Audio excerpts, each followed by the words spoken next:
Sesaat lagi kamu akan mendengarkan cerita di balik lensa by Panya Foto, podcast audio storytelling pertama seputar dunia fotografi. Selamat mendengarkan ya. Dulu tuh pesan ayahku harus bisa salah satu seni, entah itu nari, nyanyi, atau ngegambar. Jadi kalau dilepas di mana aja, kamu bisa cari duit. Pekerjaan kamu berkaitan dengan alam, dengan bumi, merespon alam tuh ya dengan baik gitu. Pasti dia juga baik. Wow, filosofis juga ternyata.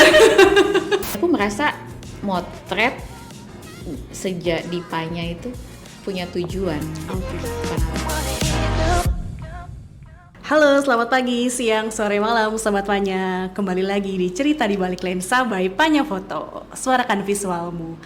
Aku hari ini masih tetap sendiri tanpa Nando. Tapi aku senang banget nih karena hari ini bisa ngobrol sama fotografer perempuan lagi. Sobat Panya pasti kalau mantengin semua episode pasti langka banget nih. Fotografer perempuan jarang karena mayoritas semuanya laki-laki nih. Siapa ya kira-kira? Sobat Panya mungkin pernah melihat karyanya seorang fotografer ini di Instagramnya Panya, websitenya Panya, atau YouTube-nya Panya, dan juga mungkin perlombaan fotografi yang pernah diikuti oleh Mbak yang satu ini. Siapakah dia? Halo, apa kabar Kak? Baik. Yose Maria. Yeay. Kak Yose ini alumni dari PFT ya, Panya Future Talent 2022 ya. Apa kabar Kak? Baik ya? Baik, alhamdulillah. Alhamdulillah. Ini Kak Yose dari mana?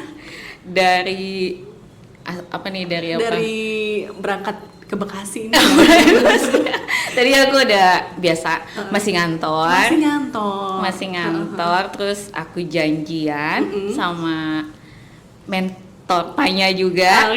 Terus aku juga janjian yang tentatif dengan Mbak Dian. Oke. Aduh, makasih banyak nih Yose sudah meluangkan waktunya untuk ngobrol sama kita di Sobat Panya, karena dari beberapa alumni PFT tuh aku ingin ngobrol sama beberapa orang, dan salah satunya Mbak Yose ini karena unik. Terima kasih. Unik pertama karena perempuan, kedua karya-karyanya juga bagus-bagus, touching banget sih. Aku suka banget yang terakhir kali itu aku yang edit sih teksnya. Yang soal ayah ya. Iya. Itu sedih sih. Terima kasih Mbak Sedih Dian. banget. Ya, Kak Yose, sebelum kita ngomongin ketertarikan Kak Yose dengan fotografi, kita mau berpulang dulu nih ke puluhan tahun yang lalu.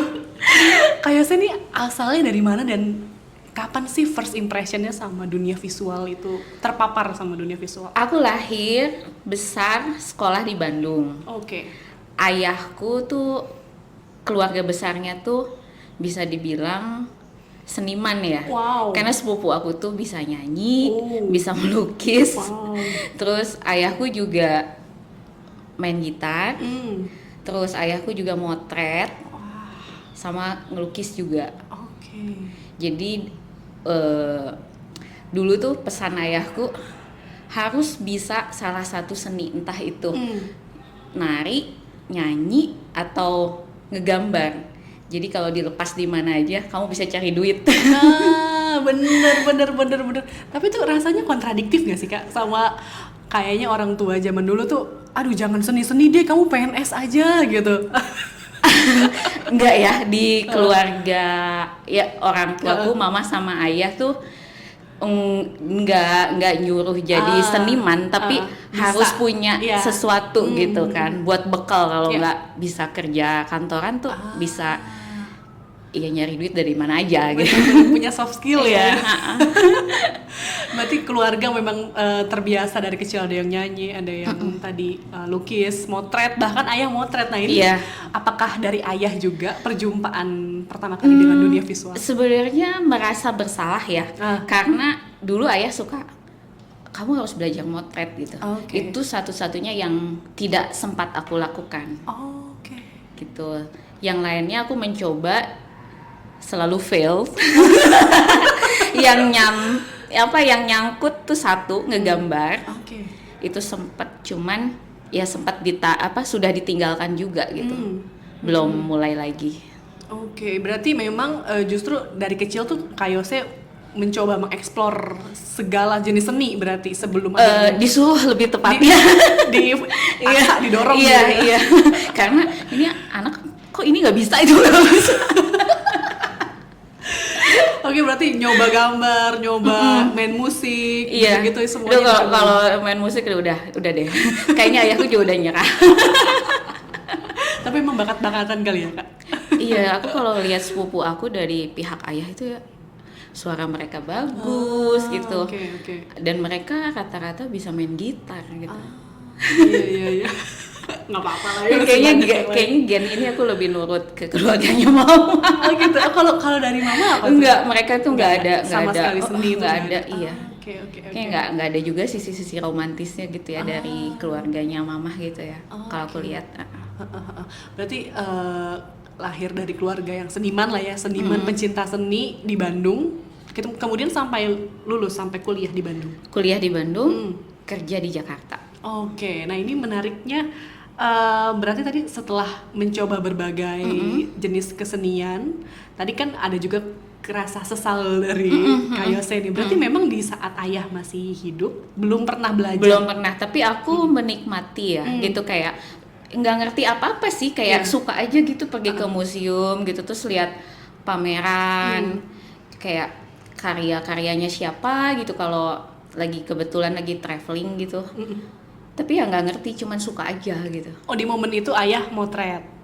Iya, waktu masih bersama ya, waktu aku masih kecil gitu. Oke, berarti Kak Yose menikmati karya hasil fotonya ayah gitu. Oke. Tapi belum ada sama sekali kepikiran, tertarik. Mungkin karena aku tuh kayak, bisa nggak ya? Terus takutnya nanti ini nggak bisa lagi, jadi kayak aku sebenarnya ada rasa gengsi ya sama ayahku gitu. Jadi kalau misalnya aku gagal di sini tuh, aduh, kayak gitulah, malu gitu ya rasanya. Jadi kayaknya anak ini bisanya apa sih? Itu apa namanya, beratnya di keluarga yang multi talenta gitu ya. Minder jadinya. Oke, berarti menikmati masa kecil dengan banyak paparan seni lah intinya gitu. Kemudian sorry nih Kak, berarti ayah berpulang di masa-masa sekolah atau enggak? Aku udah kerja sih, Cuman karena orang tua berpisah gitu, jadi aku udah nggak terinfluence lagi lah sama yang biasa ayah lakukan, juga kayak dari keluarga besarnya gitu. Jadi aku memang fokus, ya udah aku sekolah, aku kerja, udah gitu. Nah ini yang menarik di Sobat Panya. Mbak Yose ini selain seorang fotografer, beliau juga seorang geoscientist. Nah apakah tadi bakat-bakat yang tidak romantis, jadi lebih ke sisi rasional itu dari keluarga ibu nih? Dari keluarga mama. Gimana tuh Kak ceritanya, bisa perjalanan kamu sampai bisa jadi geoscientist? Kalau itu salah jurusan. Kerap terjadi. Sebenarnya cita-citaku tuh jadi arsitek. Jadi arsitek. Iya, karena ayahku juga pekerjaannya berkaitan dengan properti ya. Gitu, jadi yang aku tahu, yang aku lihat gitu, aku nggak mikir gimana. Ya udah, yang boleh kan ayah aku pekerjaannya seperti itu. Sementara mamahku lebih bukan menekan ya, kayak karena kebanyakan sepupu aku tuh dokter. Jadi mamah tuh kayak ya kamu jadi dokter gitu. Cuman ya didikan orang zaman dulu ya, jadi aku nurut gitu. Ya udah aku ikutin deh gitu. UMPTN ketahuan banget umurnya. Kalau sekarang kan SBMPTN. Pernah juga itu baru. Pokoknya aku ngambil jurusannya itu arsitek sama kedokteran gitu. Tapi kan aku nggak pengen jadi dokter ya. Gimana caranya gitu nih? Karena aku tahu passing grade yang ini, ya udah aku pilih yang jurusan yang susah gitu, kayak di UI gitu kan, passing grade-nya tinggi ya untuk kedokteran umum. Tapi aku pengen banget masuk arsitek ITB gitu kan. Aduh apa nih? Agak deg-degan juga gitu. Ada 3 pilihan kan waktu itu. Aku ngasal aja deh gitu kan. Pilihan 3-nya apa sih yang teknik di Unpad? Geologi, ya udah aku milih itu. Nggak tahu itu ngapain. Itu ceritanya semuanya.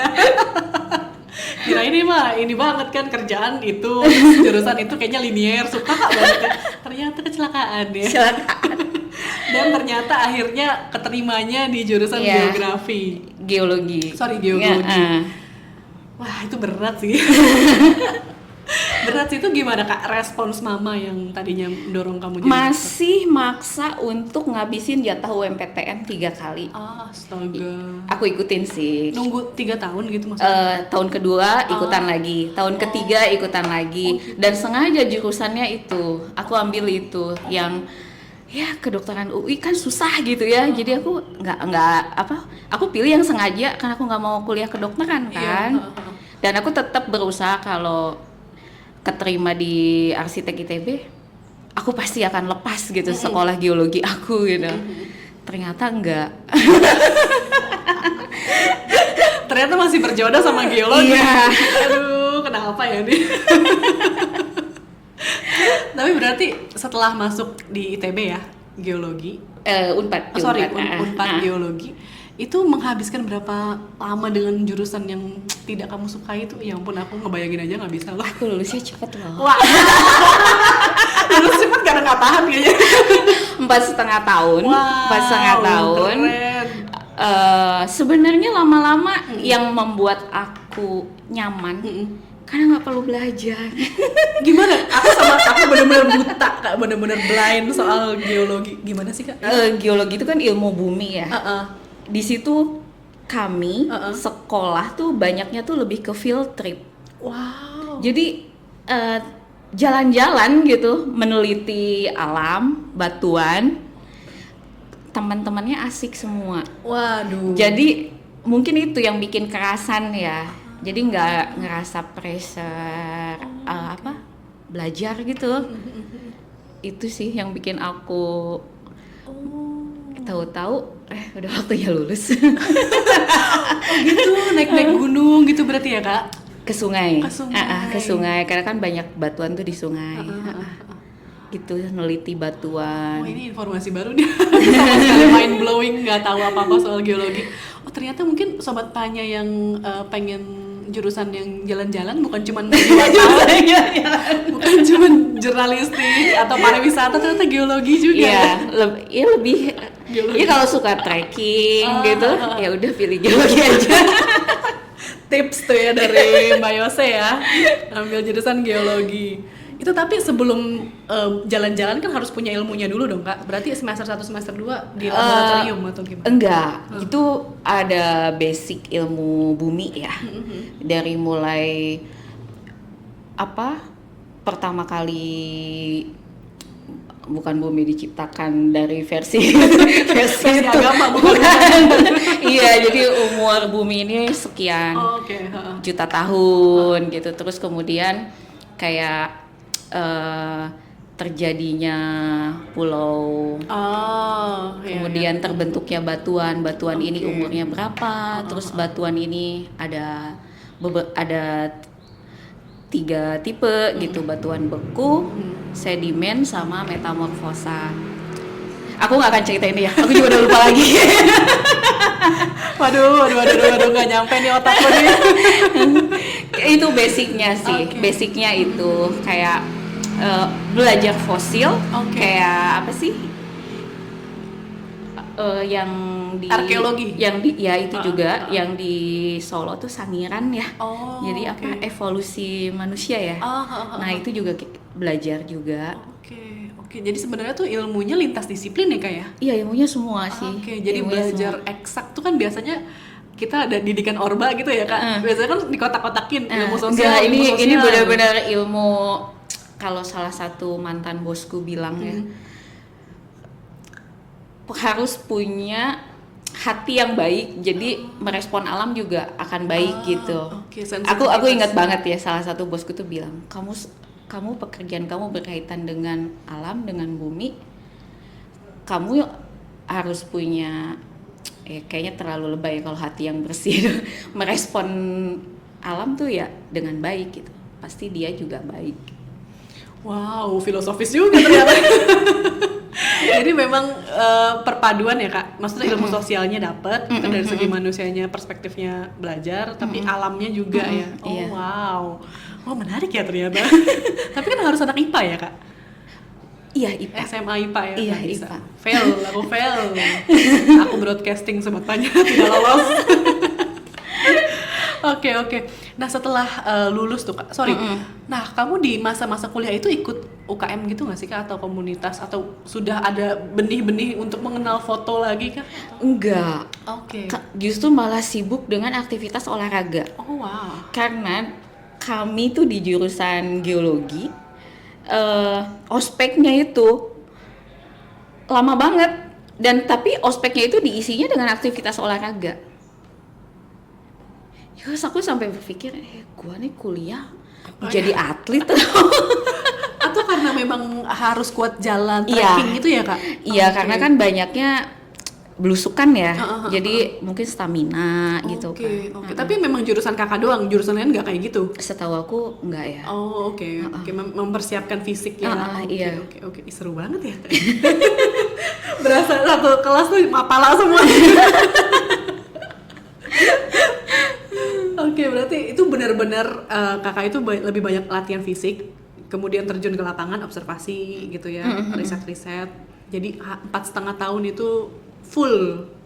Iya, Fokus kebanyakan sih ini ya, field trip ya, kebanyakan field trip. Kalau di kelasnya itu cuman 1,5 tahun ya yang full, ya maksudnya presentase lebih banyak itu tuh satu setengah tahun pertama aja. Kesananya itu ya cuman beberapa mata kuliah yang di kelas. Oke, iya seru banget ya. Wah, asik ya Sobat Panya. Aku jadi pengen daftar. Sekarang asik ya, tapi pada saat menjalani, waduh, ini belusuk kan mau ngapain sih? Iya. Oke, berarti nggak heran 4,5 tahun bisa cepet kuliah karena memang concern ya belajarnya ya. Sebenarnya karena di ultimatum juga. Iya. Banyak pressure ya. Iya, aku juga bingung ya. Tapi rata-rata kayaknya didikan yang seangkatan aku Iya seperti sih. itu ya. Iya benar-benar orba lah ya. Orang tua orba. Aku mau lulus kapan? Masuk orang tua aku juga seperti itu. Iya. Oke, tapi ya pressure tapi juga berusaha untuk nikmatin juga ya, kan? Iya. Eksplorasi. Nah, saat momen-momen di alam itu udah bawa-bawa kamera nggak sih? Udah punya kamera belum? Atau warisan bokap gitu? Enggak, belum. Justru aku menyesali, padahal dulu tuh banyak banget yang bisa aku foto gitu kan. Termasuk pada saat aku bekerja 5 tahun pertama, aku kan banyak di lapangan ya, banyak di pengeboran. Wow, harusnya orang tuh Palu itu baru booming baru-baru ini kan pantainya. Aku kesana tuh orang belum banyak yang tahu, tapi aku belum motret. Aku cuma motret pakai HP. Sayang banget ya, Iya. belum kenal. Oke, jadi momennya masih pakai handphone, tapi masih ada nggak tuh Kak memori di HP yang zaman-zaman dulu? Ada kayaknya kalau dicari ada. Oke, Ada sih beberapa.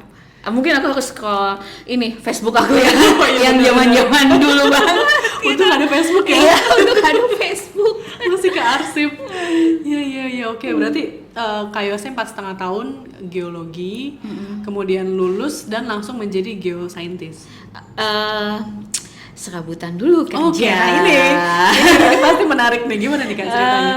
Dulu tuh aku tetap idealis kan. Gue sekolah udah susah nih geologi, masa sih nggak di bidang itu? Betul. Kalau geologi itu kan luas. Oh. Bisa ke pertambangan, bisa ke perminyakan, bisa juga tata kota, bisa juga bikin bendungan. Oh gitu. Cuman waktu itu aku dapet penjurusannya ke perminyakan. Oke. Tapi aku juga nggak seidealis itu harus kerja di perminyakan gitu kan. Mana aja deh yang duluan gitu. Tapi waktu itu sempat aku kayak magang kayak gitu. Magangnya sih di pusat pengembangan teknologi mineral. Tapi kerjaannya arrange seminar. Jadi administrasi banget gitu kerjaannya. Ada beberapa bulan dari abis sidang itu. Kayak gitu. Tapi kamu tuh sebagai geoscientist gitu yang memang dididik dari dulu outdoor, berarti nggak tahan banget ya kalau kerja indoor administratif gitu-gitu ya, manajerial. saat ini sih enjoy, jadi aku bisa ngelakuin hobi. Nah ini berangkat aku sampai akhirnya ada sesuatu yang aku tekunin gitu ya, karena pekerjaan mengharuskan aku banyak di belakang meja. Aduh, gimana ya, memaksimalkan gitu ya waktu yang ada. Oh iya, ada satu yang belum aku coba, ya foto itu. Memori masa kecil ke-recall gitu ya? Iya, jadi kayak apa gitu ya yang harus aku lakuin, dan aku bisa, ya kalau olahraga kan udah biasa ya, maksudnya toh aku juga tetap olahraga, tapi nggak mungkin dong jadi atlet umur segini. Jadi ya itu, aku ingat kayaknya aku punya utang sama ayahku.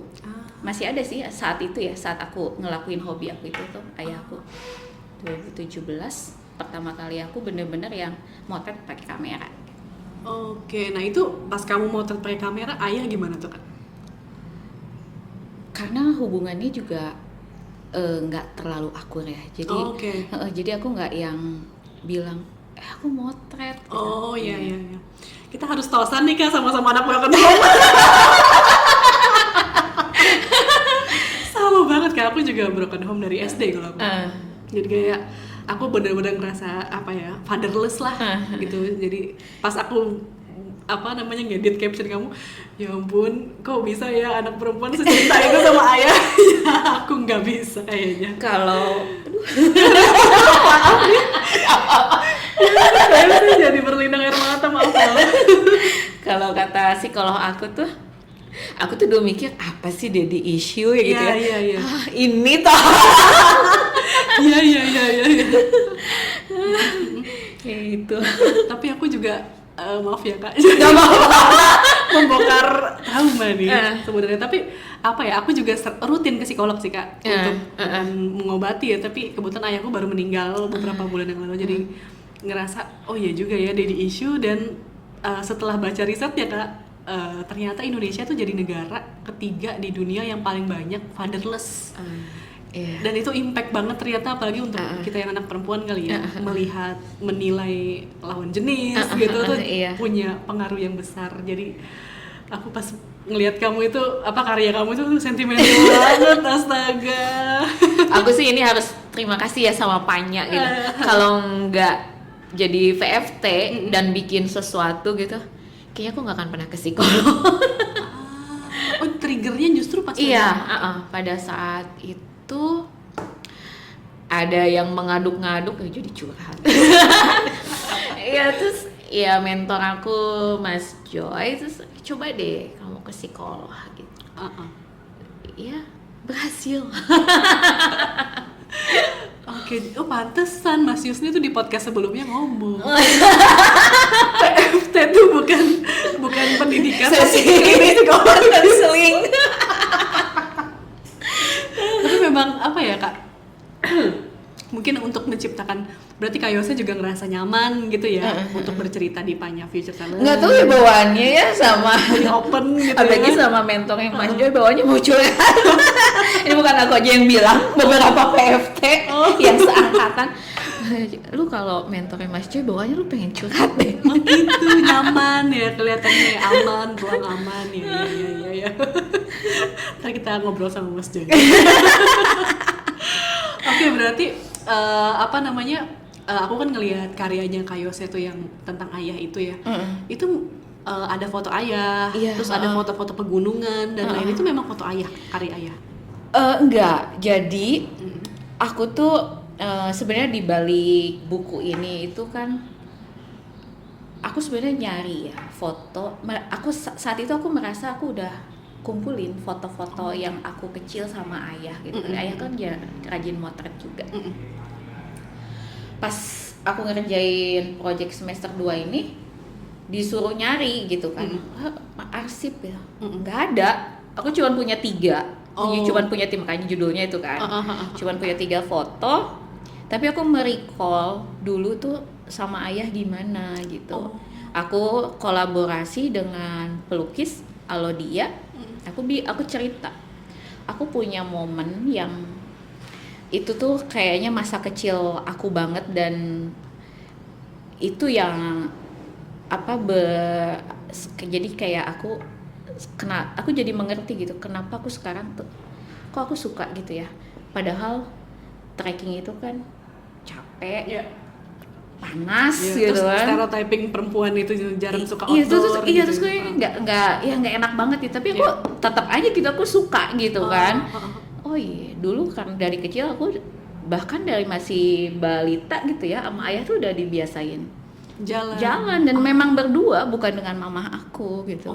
Bondingnya ternyata sudah dari kecil. Iya.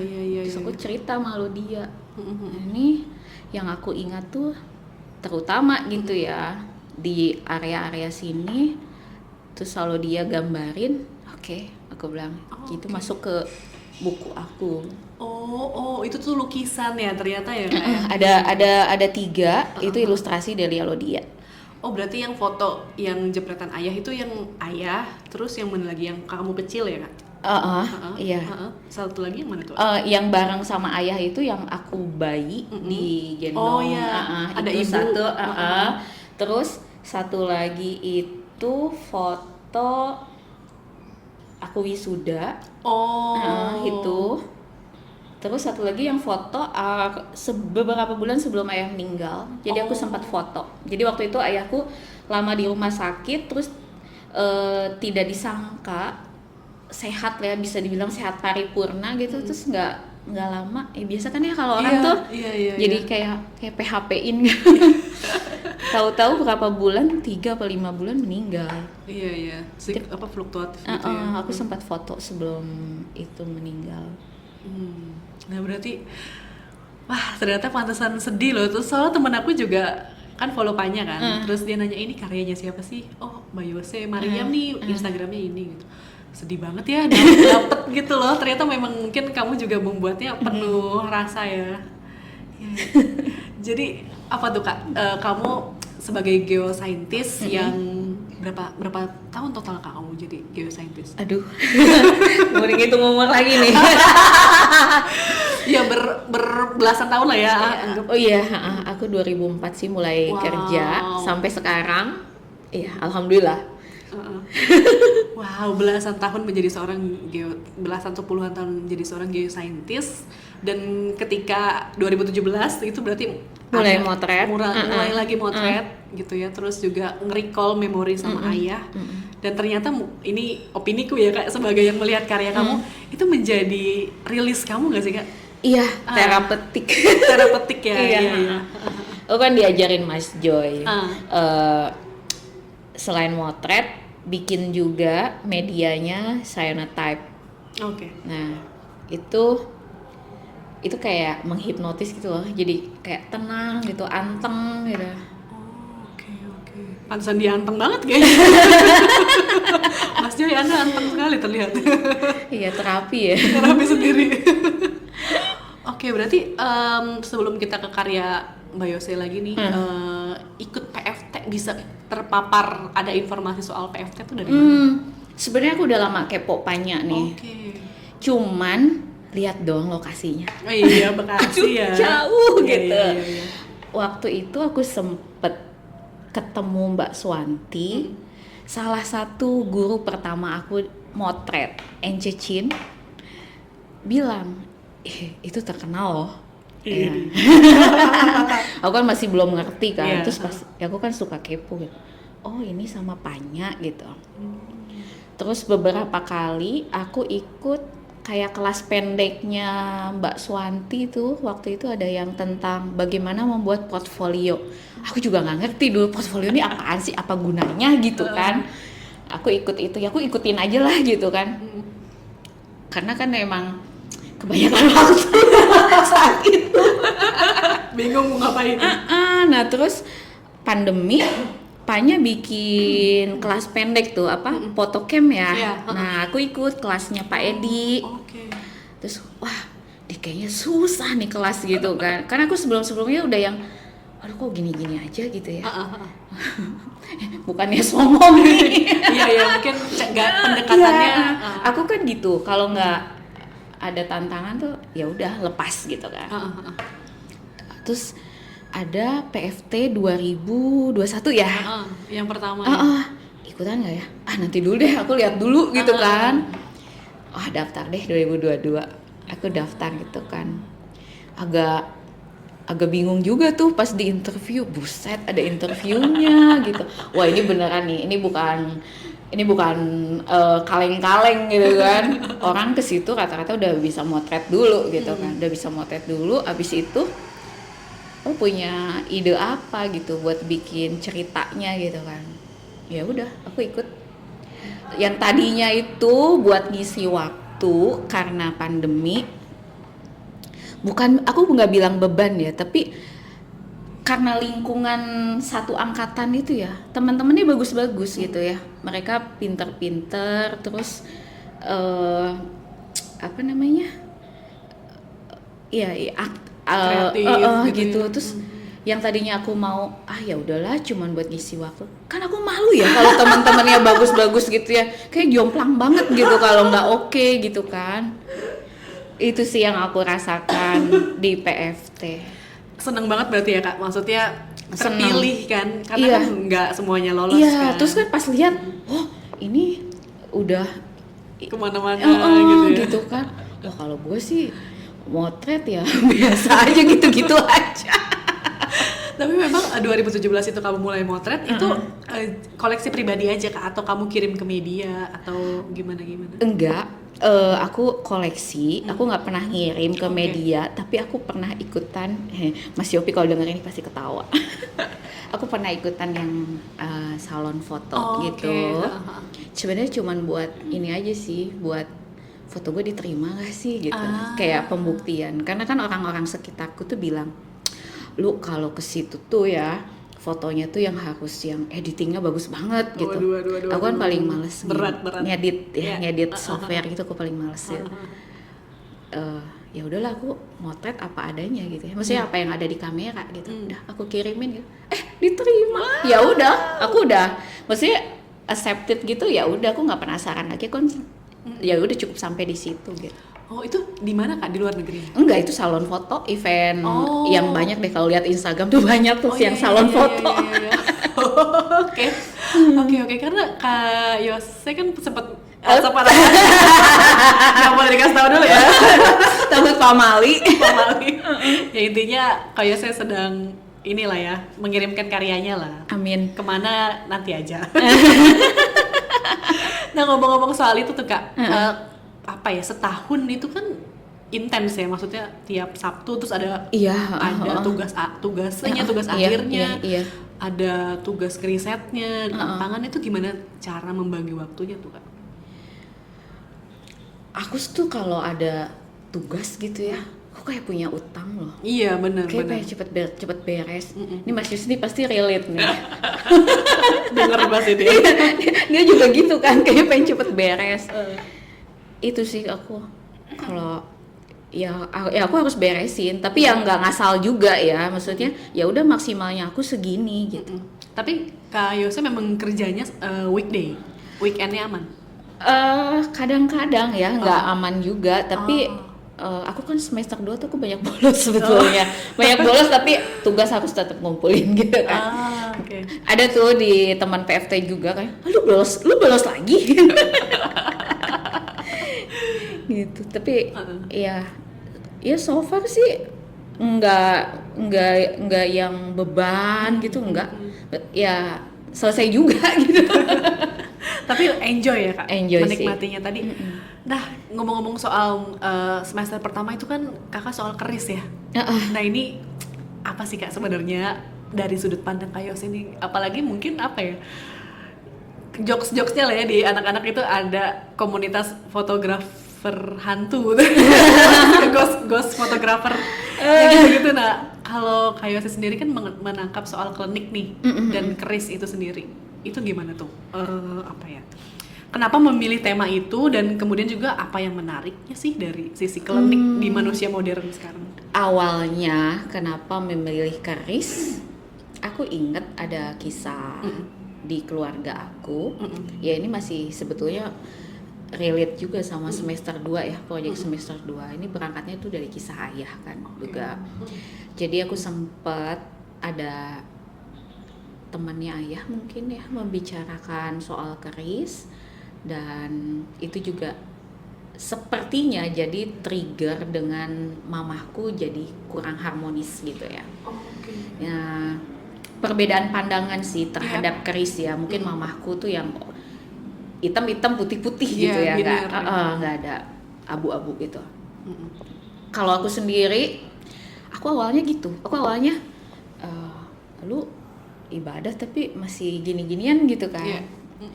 Cuma seiring berjalan yang ngerjain project ini, aku sih mandang itu benda seni aja. Karena emang dari fisik ya menarik. Banget. Dan aku juga ketemu beberapa narasumber, mereka ada yang masih benar-benar mistis, ada yang ini tuh mata pencarian saya bikin keris. Oke, dari dua sudut pandang itu ada ya? Iya. Kan? Ada yang benar-benar, padahal aku tuh berusaha, ini orang bisa nggak sih dia keluar sisi mistisnya gitu? Aku pengen tahu nggak, yang ternyata ini tetap bersikukuh dia. Itu cuma mata pencarian saya. Yang ini memang dia pemburu keris gitu, pemburu keris. Nah itu gimana tuh Kak? Maksudnya karena balik lagi ke terapeutik tadi, sehingga kayak seinget, oh ya ada satu benda yang relate lagi dengan keluarga, kemudian jadi ngomongin keris, atau gimana sih Kak?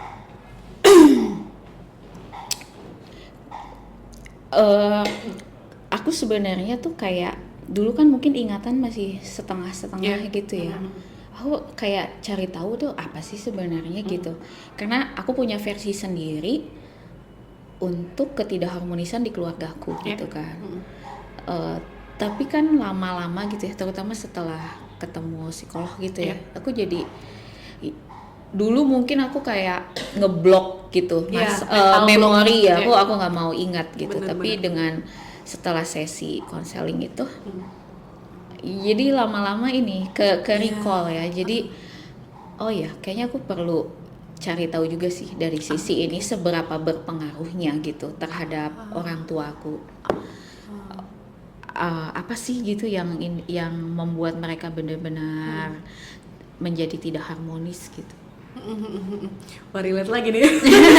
Sebagai sesama anak broken home nih, relate lagi sama sih Kak. Aku juga mencari-cari alih-alih nangis gitu kan, meratapi keluarga yang berantakan. Tapi semakin dewasa semakin ngerti, dan akhirnya aku senang belajar gender kalau aku Kak. Ternyata penyebab keberantakannya keluargaku karena memang ayahku tidak mau mengerjakan pekerjaan domestik, sekaligus juga tidak publiknya enggak, domestiknya enggak. Jadi dari situ aku belajar pembagian peran dalam rumah tangga itu penting ya gitu, sehingga nah ini juga ya, aduh jangan marah ya orang Sunda, aku juga orang Sunda. Aku juga aku Sunda kok.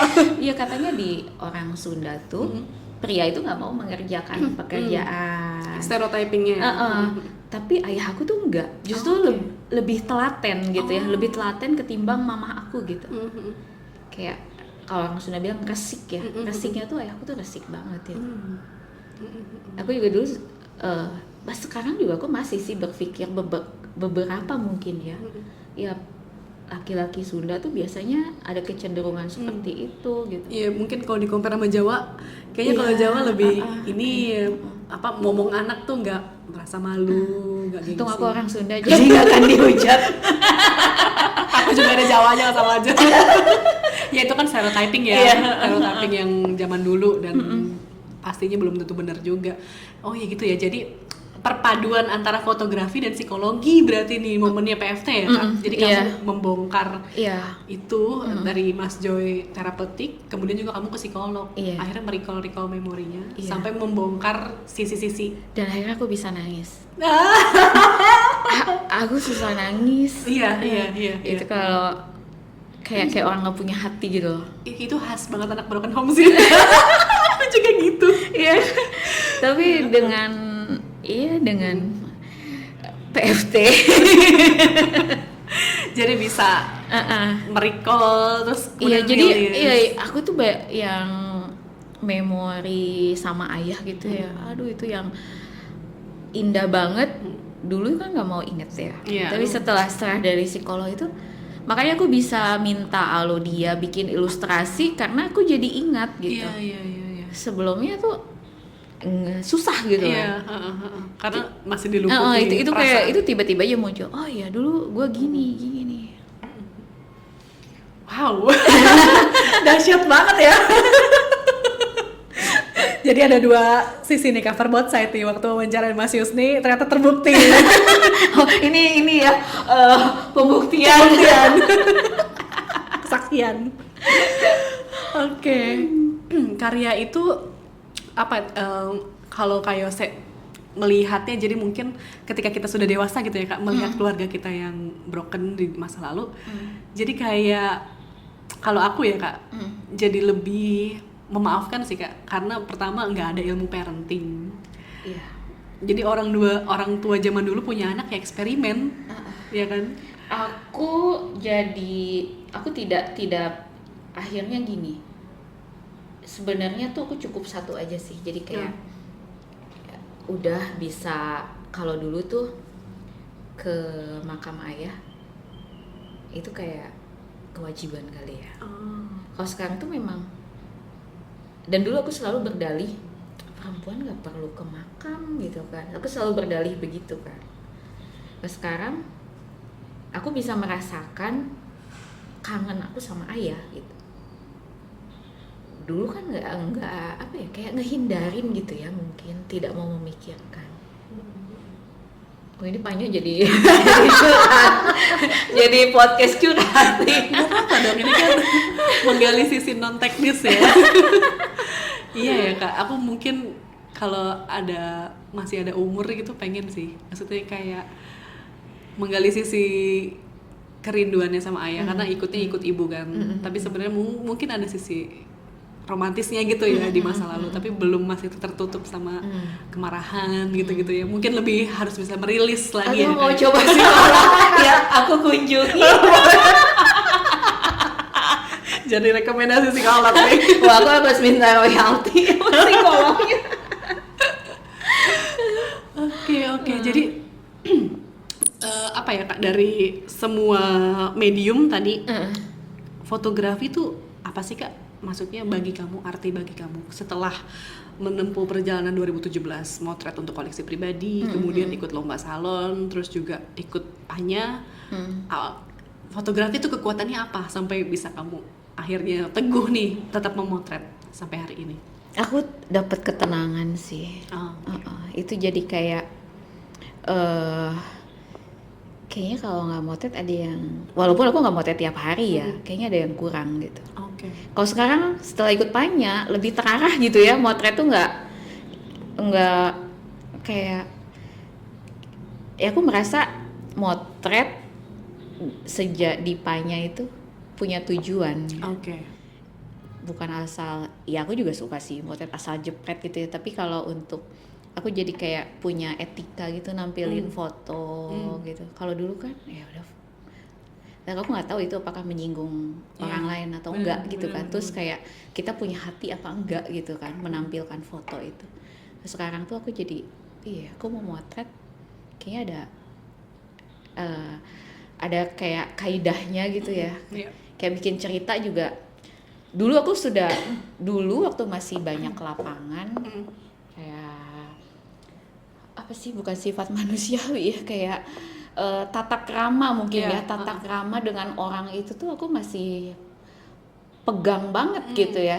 Tapi sejak aku kurang juga berinteraksi dengan orang kayak di daerah, di lapangan gitu, banyaknya aku di belakang meja, itu sempet sih aku kayak, aku bingung nih kalau berhadapan sama manusia gitu ya. Iya gitu kan, taunya kan yang satu komunitas aja gitu. Dan ketika waktu motret buat project gitu, buat personal project, aku jadi kayak, oh iya dulu tuh gini ya, maksudnya berinteraksi sama orang gitu. Terus sekarang tuh ya kayak dilatih lagi. Iya. Wow. Dalam banget ya Kak, berarti fotografi jadi medium yang tepat untuk kamu berefleksi ke masa lalu dan juga mungkin ke depannya gitu ya. Bisa ada outputnya, gestur tubuh gitu, sopan santun dan lain-lainnya, semuanya jadi punya versi barunya lah ya. Iya. Wow. Wah, relate banget, aku nggak nyangka nih. Ternyata karena aku sobat Panya yang edit di website dan YouTube semuanya media sosial itu punya Kak Yose itu. Tadinya aku kira ini anak papa banget yang keluarganya harmonis, ternyata sama seperti saya. Dulu iya, karena ya cuman sendirian kan, jadi ya memang dulu apa-apa gitu. Tapi ayahku juga bukan tipikal yang memanjakan ya. Mungkin karena ekspektasinya selalu anak laki-laki kali, jadi ngedidiknya juga kayak gitu kan. Dingin ya biasa ya. Romantis ayahku itu, romantis, sorry. Tapi keras gitu. Ya itu kan kayak lu harus lu les ini. Terus aku ingat banget dulu aku sempat belajar karate kan, jadi bela diri gitu. Aku nggak lulus ujian kenaikan ban. Aku tuh kayak mau pulang tuh mau bilang, aduh. Jadi ini untuk pertama kalinya aku ngebohongin ayah ya. Aku tetap pergi tuh sekolah karate, aku tetap pergi dari rumah pergi gitu. Tapi aku nggak, karena aku udah keluar kan. Jadi diem aja gitu, terus sampai akhirnya kayaknya ayah aku menyadari gitu, kayaknya ini ada yang salah di mana gue. Baru bilang gitu. Ya segengsi itu aku untuk ayah aku tahu kalau aku nggak sukses ngelakuin sesuatu gitu. Oke, iya. Iya sih, bener. Jadi mungkin balik lagi ke yang tadi ya Kak, jadi kita sebagai orang milenial gitu lah ya, jadi aku flashback, ya sudah ya, dimaafin saja masa lalu gitu. Mereka nggak punya ilmu parenting seperti sekarang yang banyak informasi dan lain-lain. Terus kekerasan, kalau aku kebetulan juga ngalamin gitu ya, kekerasan gitu. Jadi justru seorang aktivis gender gitu pernah ngobrol sama aku, biasanya anak-anak broken home atau yang masa lalunya kekerasan itu biasanya ada dua hal nih, Dian. Kalau nggak dia hancur banget, kalau nggak dia jadi aktivis banget yang ngebela masa lalunya biar anak-anak kedepannya nggak seperti kita gitu kedepannya. Iya sih. Terus aku juga ngobrol sama psikolog kan dulu, setiap tahun psikologku bilang, iya biasanya anak broken home tuh kalau nggak kiri banget, kanan banget. nggak ada abu-abu. Iya. Ekstrem kiri, ekstrem kanannya mungkin apa ya, haus kasih sayang gitu dengan yang lain, atau ekstrem kiri sama sekali tidak merasa dingin gitu, tidak membutuhkan. Nah aku kayaknya yang kiri tuh. Iya benar-benar. Kalau aku mediumnya ini Kak, teater. Itu cita-cita aku loh, aku pengen dulu waktu SMA aku sempet ikutan gitu, kan emang ada ekskulnya kan. So, kayaknya orang-orang jago-jago gitu. Tapi aku selalu merasa kayak gue nggak bakat gitu. Kalau aku numpang nangis doang Kak di teater sebenarnya awalnya. Meluapkan emosi. Iya, karena kan memang perannya kami selalu olah tubuh gitu. Jadi itu aduh lega banget, karena di rumah aku nggak mungkin bisa kayak gini. Tapi akhirnya setelah lama-lama berproses katarsis gitu, sampai hari ini aku merasa harus berteater karena untuk seperti balas budi gitu loh Kak. Terapeutik juga sebenarnya. Iya. Tahu aku tuh salah satu guru yoga aku ya. Aku paling nggak suka sebetulnya meditasi. Paling nggak suka, tapi ternyata ya mau nggak mau ya. Menurut dia gitu, buat aku perlu itu. Aku coba sih paksain gitu. Itu bisa bikin nangis juga. Iya. Jadi kalau misalnya lagi kayak gini mungkin orang ngelihatnya kayak punya hati gitu ya. Tapi rilisnya ketika meditasi ya itu kayak ngebuang energi negatifnya ya.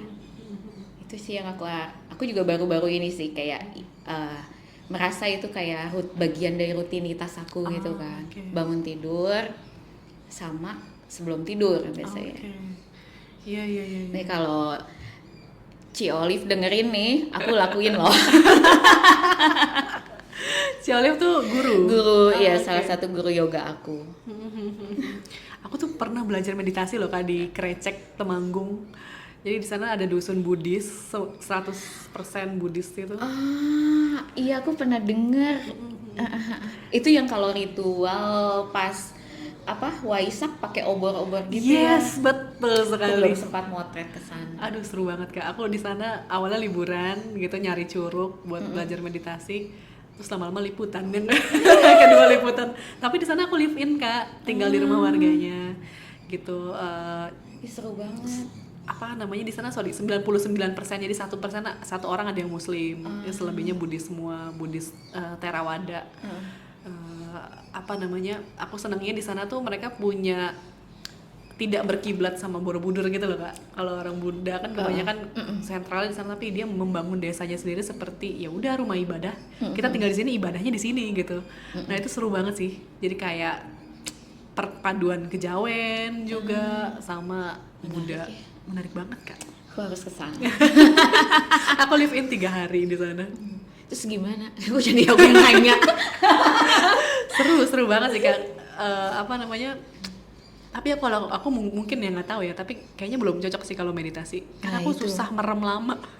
Aku juga sempet ya, Meledak-ledak. sempet salah satu temen tuh cerita dia khusus gitu, bukan sekolah sih kayak retreat ya, kayak gitu. Iya. Tapi full meditasi gitu. Iya, banyak Aku itu gak sekarang. betah loh. Tapi dicoba aja tuh, ada yang di Bogor loh Kak. Di Bogor ya. Di Bogor ada. Temanku kayaknya ikut deh setiap tahun 2 kali lah gitu katanya. Dan itu semua agama, nggak mandang agama kan kalau itu. Jadi seru sih punya teman-teman yang zen. Oke, nah Kak balik lagi. Kita justru lebih banyak tadi ngomongin terapeutiknya ya. Iya. Sesi curhat. Judulnya itu nanti. Terapeutik. Kemudian setelah bekal dari PFT nih Kak, akan kamu bawa kemana? Aku jadi serius ya. Jadi serius tuh kayak aku udah sekolah susah-susah gitu ya di PFT. Aku pengen punya buku. Tapi jadi promosi. Itu yang itu Kak, yang ayah. Atau bukan? Itu salah satunya, tapi sebetulnya tuh aku ada yang masih ongoing ya. Nah, itu yang terusannya dari Landep. Itu lagi aku lanjutin. Oke. Ternyata bikin buku susah. Banyak ngobrol Mas Wanti. Iya, jadi itu sih. Aku jadi ya mau hobi yang memang hobi sih. Hobi aku seriusin tapi pengen jadi sesuatu gitu. Oke. Kedepannya personal projectnya itu ya? Oke, itu punya bocoran sedikit ya Kak?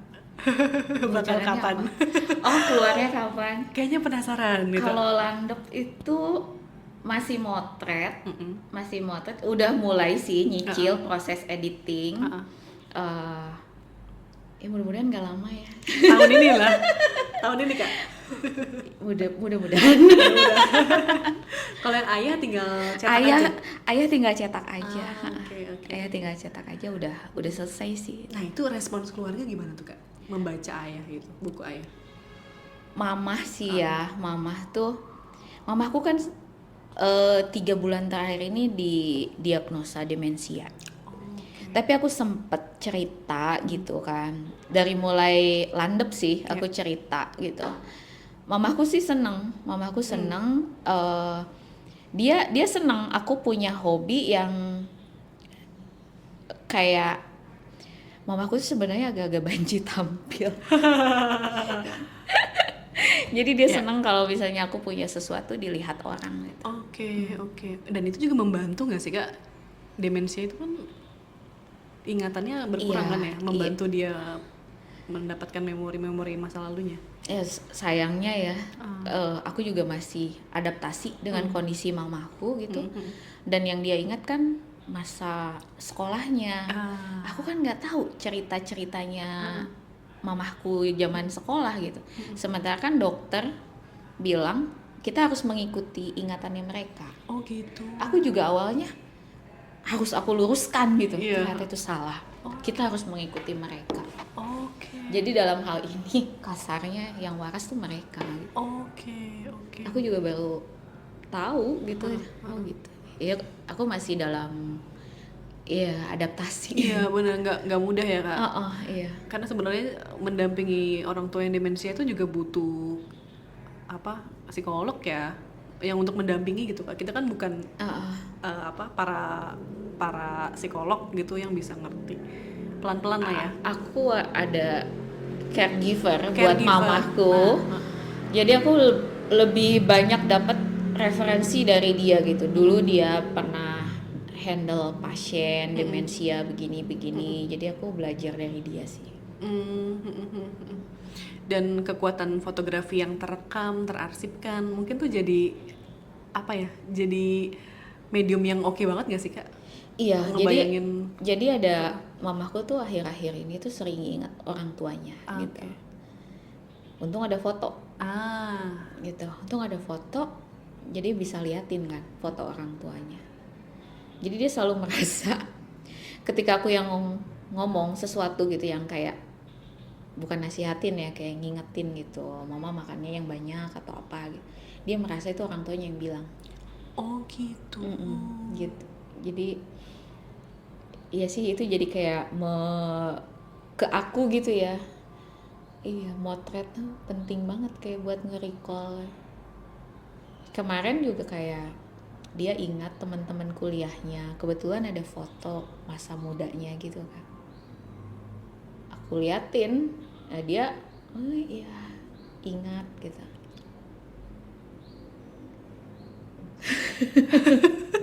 Waduh, magis banget ya ternyata ya, kekuatan foto ya, luar biasa ya, bener-bener. Terutama karena aku kan tidak ada di masa itu. Iya, kan. bener. Jadi itu kayak ke akunya juga bukan sekedar mengiyakan cerita dia, tapi bisa nyambung, gitu kan. Ya jadi, wah, jadi sentimental ya Kak si fotografi itu ya. Iya. Berawal dari ayah yang suka motret, kemudian memorinya masih ada di kepala, terus kamu mulai motret lagi 2017, terus kamu kehilangan ayah, terus kamu mempersembahkan sebuah buku tentang ayah gitu, dan fotografi, melalui fotografi, terus juga ternyata si foto itu juga menjadi medium yang tepat untuk merecall memorinya mama gitu ya. Wow, ini benang merah ya Kak? Benang merah, sebenarnya isinya keluarga isinya memang itu khasnya anak broken home juga sih Kak. Kayaknya kita udah berpetualang kemana-mana nih, tapi terbalik lagi kayak ada momen dimana mungkin ya, psikologku pernah bilang juga, apapun masalah yang nggak solve itu pasti akan berulang, balik lagi. akan balik lagi. Terus aku mikir, ya juga ya, aku kayaknya nggak solve nih, tidak solve, akan menghampiri terus, akan menghantui kita terus Kak. Tapi ya itu ya, perjalanan untuk men-solve itu perlu waktu ya, perlu sekolah di PFT dulu. Perlu sekolah di PFT dulu nih Sobat Panya yang punya punya isu yang ingin dirilis, dilahirkan gitu, bisa ikut siapa PFT. Tahu melalui PFT.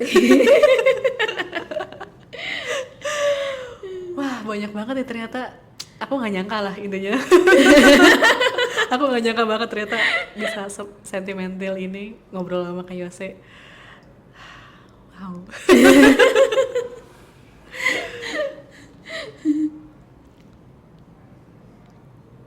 Ya, dari Kak Yose mungkin apa nih Kak? Tadi selain next project yang bakal dirilis insya Allah gitu tahun ini gitu. Kedepannya nih Kak, ilmu-ilmu fotografinya mungkin akan digunakan untuk apa? Selain membuat buku foto, mungkin ke pameran, ataukah mungkin membagi ilmunya kemana atau apa? Pengen sih aku pameran ya. Kalau karyaku bisa diterima, mudah-mudahan aku pengen pameran. Oke. Pameran dengan tema keluarga tadi kayaknya bagus ya Kak. Benang merahnya dapet semua tuh, dari ibu, ayah, terus daddy issue, terus demensia. Iya. Bener. Oke. Kak Yose, kira-kira ada closing statement nggak? Aduh, ini nih. Closing statement, kenapa sih penting untuk berfotografi gitu? Atau apa makna tadi slide? Kak Yose sudah menjabarkan maknanya, tapi apa makna yang belum terungkap gitu soal fotografi dan manfaatnya, maknanya lah ya dalam kehidupan kamu dan keluarga? Harus itu ya? Atau yang lain juga nggak apa-apa sih. Yang lain aja ya. Aduh kayaknya aku takut salah ngomong kalau itu. Sentimeter tapi kan subjektif aja kan, nggak ada teorinya. Ini masih berkaitan sama hobi ya, Yes. hobi foto gitu ya. Oke. Aku ingat pesan almarhum Eyang, kakek aku. Kakek aku tuh kan lebih, ya sangat dari keluarga yang memang lebih religius gitu. Aku pikir dia akan menentang soal berseni gitu. Jadi waktu itu aku ya ingat lagi nonton Titik Puspa di TV. Almarhum Eyang tuh pernah bilang, kamu jadi apa aja bebas, tapi jangan setengah-setengah. Itu yang aku ingat. Jadi kalau buat aku sendiri, kalau aku udah suka sesuatu gitu ya, ya maksudnya hobi gitu, aku akan berusaha untuk maksimal di situ. Wow. Balik lagi tuh memori masa kecil ya, bersama dengan kakek. Oke, jadi seperti juga apa ya, kita juga bisa melihat kekonsistensian kamu dari kamu belajar geologi sih kalau menurut aku. Walaupun bukan pilihan. Tapi bukan pilihan kamu aja, kamu konsisten gitu kan. Apalagi ini yang memang kamu seneng gitu, fotografi. Mungkin kedepannya kita bisa melihat karya-karya Kak Yose di berbagai tempat pameran. Bukunya pasti aku beli sih. Yang ayah. Sobat Panya bisa ngelihat di Instagram, di YouTube, dan di websitenya Panya Foto karyanya Kak Yose. Dan bagaimana, kalau boleh sedikit gitu aku simpulkan, bagaimana tadi aku terharu, Kak Yose juga mengeluarkan air mata ya. Aku juga terharu gitu, mungkin karena sama-sama punya pengalaman keluarga yang berbeda dengan yang lain, tapi juga bagaimana Kak Yose bisa menggunakan fotografi ini sebagai terapeutik ya, bisa merilis emosinya, kemudian juga jadi bisa merekap ya tadi kenapa penyebabnya keluarga seperti itu, kemudian juga kebenciannya mungkin apa ya, kebencian atau kesakit hatiannya bisa memudar dan akhirnya bisa rilis dan tidak menjadi energi negatif, tapi justru jadi karya yang aduh terharu banget aku juga bacanya. Itu dapet banget loh Kak, beneran ada 2 atau 3 teman aku yang DM aku. Itu karyanya siapa sih, itu dijual nggak ya? Karena mungkin yang seperti kita banyak Kak ya di luar sana yang seorang anak perempuan yang punya daddy issue dengan ayahnya gitu, dan mungkin banyak juga outputnya yang marah. Tapi lewat podcast ini aku ngelihatnya Kak Yose bisa meluapkannya menjadi sebuah karya, dan itu inspiring banget sih. Aduh, sedih dan bermakna. Kak Yose ada lagi yang mau diceritakan? Terima kasih. Oke deh, kita akhiri dulu ya Sobat Panya. Kita mau mengelap air mata bersama nih. Oke Sobat Panya, thank you banget udah dengerin. Balik lagi di Cerita di Balik Lensa di episode berikutnya. Dadah. Hai Sobat Panya, terima kasih sudah mendengarkan podcast Cerita di Balik Lensa by Panya Foto. Nantikan terus episode selanjutnya, mengudara setiap 2 kali dalam sebulan di aplikasi Noise. Tetap berkarya dan jangan lupa suarakan visualmu.